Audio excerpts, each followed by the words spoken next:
Illustration number 20. Pandian does not keep his books under double entry system. From the following information, prepare trading and profit and loss account and balance sheet as on 31st December 2018. Assets and liabilities ஒரு list கொடுத்துருக்குறாங்க.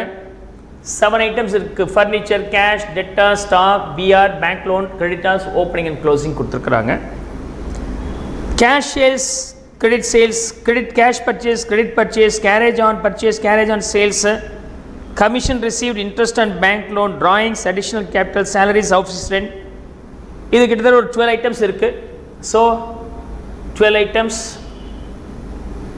1 2 3 4 5 6 7 8 9 10 11 12 items இருக்கு. அது தவிர depreciation ஃபர்னிச்சருக்கு ஒரு 5%, PDD ஒரு 1% இருக்கு. எல்லாமே நீங்கள் ரா டேட்டா மாதிரி இருக்குது. டபுள் என்ட்ரி சிஸ்டம் மாதிரி நீங்கள் எல்லா அக்கௌண்ட் ஓப்பன் பண்ணணும். கேஷ் அக்கௌண்ட் ஓப்பன் பண்ணணும், டேட்டாஸ் அக்கௌண்ட் ஓப்பன் பண்ணணும், ஃபர்னிச்சர் அக்கௌண்ட் ஓப்பன் பண்ணணும், பிஆர் அக்கௌண்ட் ஓப்பன் பண்ணணும். சார் புக்லேயே அந்த மாதிரி இல்லையா சார் அப்படின்னு நீங்கள் கேட்டிங்கன்னா, இப்போ அவங்க என்ன கேட்குறாங்கன்னா, you have to prepare trading and P&L account and balance sheet. அதை போடுங்க. அது போடும்போது ஏதாவது இன்ஃபர்மேஷன் எங்களுக்கு அரைவ் பண்ண தெரியல, இல்லை மிஸ் ஆகிருக்கு அப்படின்னு சொன்னால், அது என்ன அக்கௌண்ட் போட்டு அரைவ் பண்ண முடியுமோ அந்த அக்கௌண்ட் மட்டும் அஸ் ஒர்க்கிங் நோட்டாக போடலாம். I hope you could understand.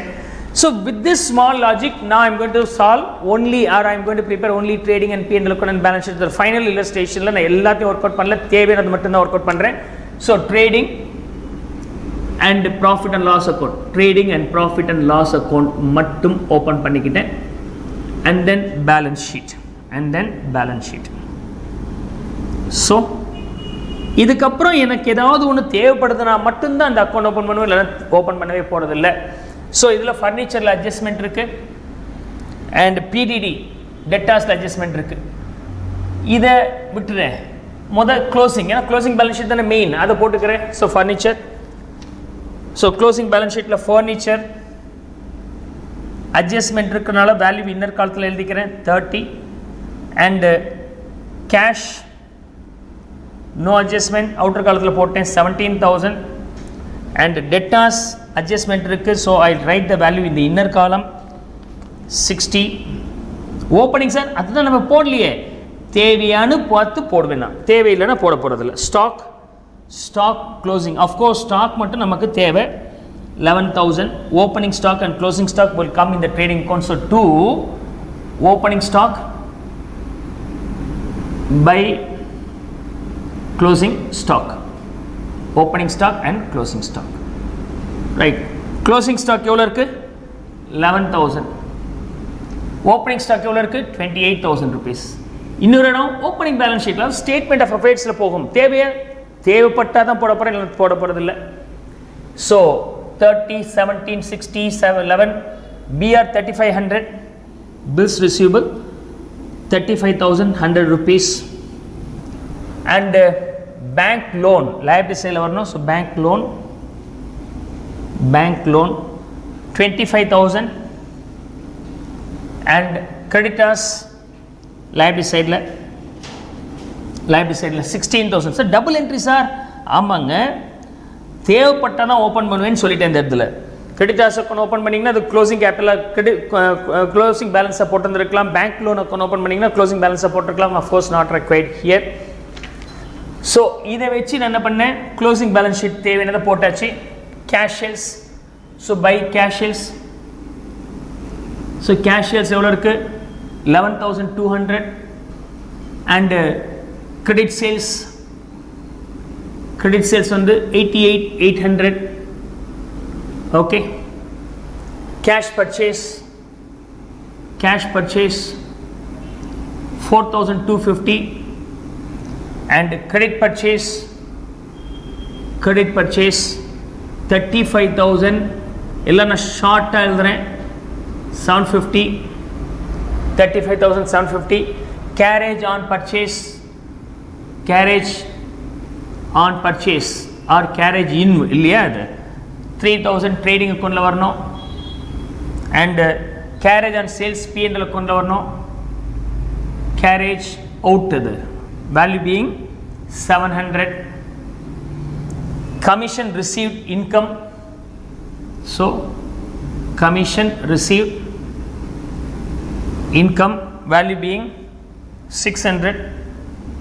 interest on bank loan expenses, interest on bank loan, right, value being 2500 and drawings 8000, opening capital இருந்து நம்ம less பண்ணோம், minus drawings வந்து 8000 and additional capital introduced should be addable.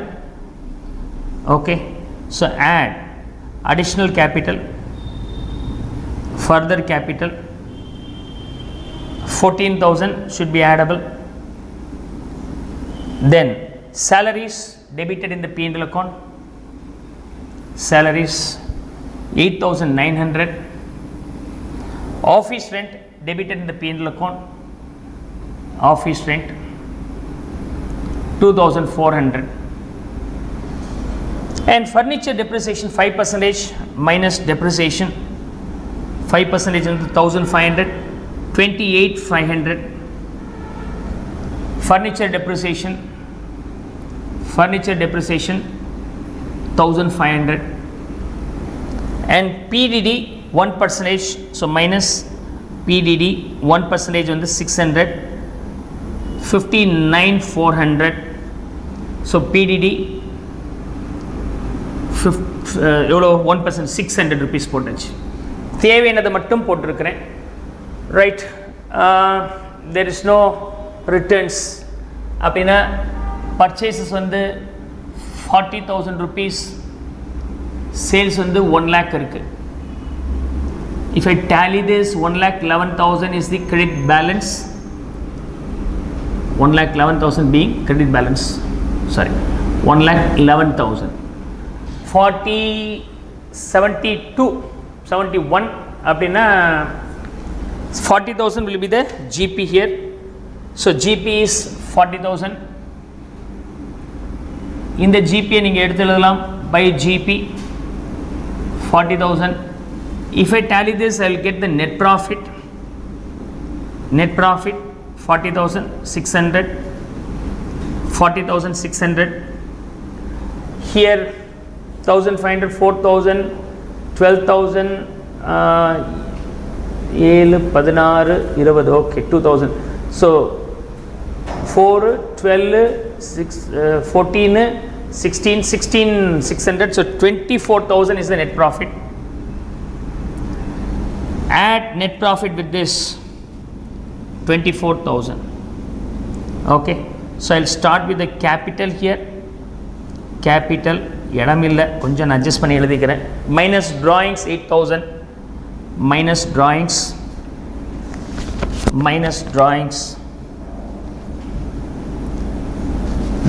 being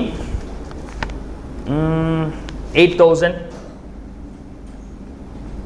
Add additional capital 14,000 and then of course net profit. இதை add பண்ண பிறகு the balance what you get with that net profit is added. Net profit is 24,000. Final value. இந்த final value எப்படி கண்டுபிடிக்கிறோன்னா, so opening capital தெரியலன்னா நீங்கள் என்ன பண்ணலாம், statement of affairs போடலாம். இதை வச்சு அது போடணுன்னு கூட அவசியம் இல்லை, அதை நீங்கள் டேலி பண்ணிங்கன்னா தெரிஞ்சிடும். 28,500 plus 17,000, 59,400, 11,000, 35,100. If you add up all these things, you will be getting 1,51,000. Right, and 59, okay, then so 1,51,000 அப்படின்னு சொன்னாக்க இந்த ரெண்டும் லெஸ் பண்ணாக்க 25, இது ஒரு 1641, அப்போ the capital should be 1,10,000 ஆக இருக்கணும், closing capital after these adjustment. அப்போ ரிவர்ஸ் கேல்குலேஷனில் நம்ம ஓப்பனிங் கேபிட்டல் எவ்வளோ இருக்குன்னு கண்டுபிடிச்சிடலாம். இதுலேருந்து இதை ப்ளஸ் பண்ணி இது வந்திருக்குன்னா ரிவர்ஸில் போகும்போது ப்ளஸ் மைனஸ் ஆகிடும். 1,10,000 minus 24,000.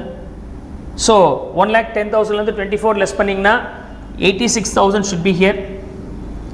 இங்கே ப்ளஸ்ஸாக இருந்துச்சுன்னா மைனஸ், அப்போ 86,000 14 லெஸ் பண்ணோம்னா 72,000. இங்கே மைனஸ்னா ப்ளஸ் வரணும், அப்போ opening capital should be 80,000 rupees. நான் ஈவன் ஸ்டேட்மெண்ட் ஆஃப் அஃபேர்ஸ் கூட போட வேண்டிய அவசியம் இல்லை. உங்களுடைய புக்கில் +2 புக்கில் வந்து ஓப்பனிங் ஸ்டேட்மெண்ட் ஆஃப் அஃபேர்ஸ் கொடுத்துருக்குறாங்க. You can work out that also for the confirmation. நமக்கு எது தேவையோ அது மட்டும் போட்டால் போதுமானது. அவங்க என்ன கேட்டாலும் அதை போட்டுட்டு மிச்ச அசெட்ஸ் அண்ட் லைபிலிட்டிஸ் அக்கௌண்ட் தேவைப்பட்டால் மட்டும் போட்டால் போதுமானது. Come on, copy this.